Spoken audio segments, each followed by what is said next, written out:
Let's talk now about lenses. Which is the best lens for dental photography? I think you already know what I'm going to say. If you have a crop sensor camera, I believe that something around 85 to 80 millimeter macro is where you want to be, because you don't want to be so zoomed in by the crop factor. But if you're going to have a full frame camera, you can go with the 100 or 105 millimeter macro and you will be fine. Which one takes better pictures? That's a good question. For what we do, they're about the same. They're both great. So if someone's telling you to buy a 100 or 105 because it's better than the 85, they're lying to you. They can barely tell. There are small differences that I'm not going to cover now, but that gets to the very nitty-gritty of the science of optics that it makes no sense for us in dental photography. Which is the lens that you should buy? I believe that if you have a crop sensor camera, hopefully you can get an 85 millimeter macro. If you have a full sensor camera, 100 to 105.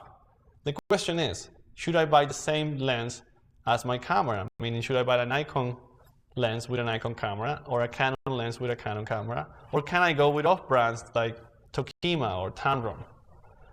Let me give you a car analogy. I drive a Kia. I don't have a fancy car. But 20 years ago, I would have never bought a Kia. Right now, they're good. I can drive them. I feel safe. The same I feel about many of the lenses that are third-party lenses. They didn't used to be good, but they've been doing this alone for the last 30 years. So some of them are very good. So the question is, why would we use a lens that is not from the manufacturer? We're trying to save money.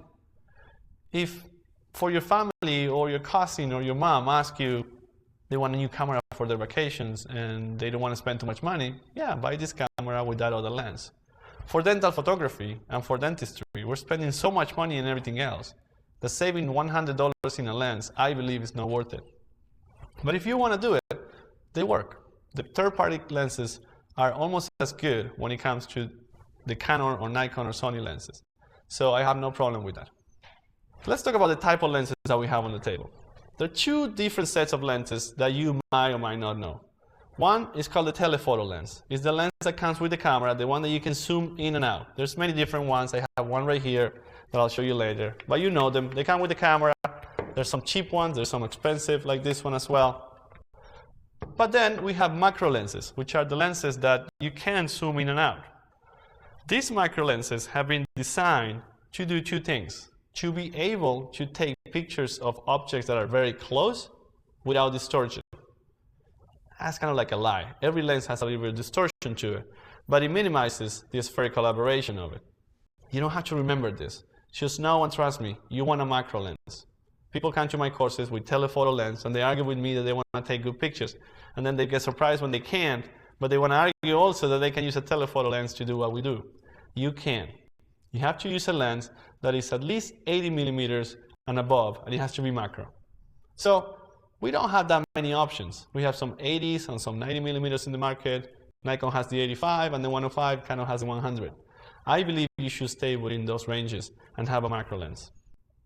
Now, why can't we use a 60 millimeter macro lens or prime lens?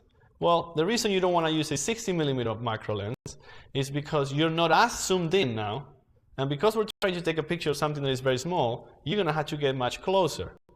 As you get closer to the mouth, and I'm talking really close, maybe 2 inches, to get a picture of the smile with a 60 millimeter lens, not only you're a creeper, but also you will be creating shadows because the lights are usually attached to your camera or next to it, and you're so close that the cheeks will create shadows. So that distance that we have with an 85 or a 100 millimeter macro not only helps you not to be a creeper, but also allows you to not have as many shadows in the back of the mouth. So the 60 millimeter lens, for me, is out of the question.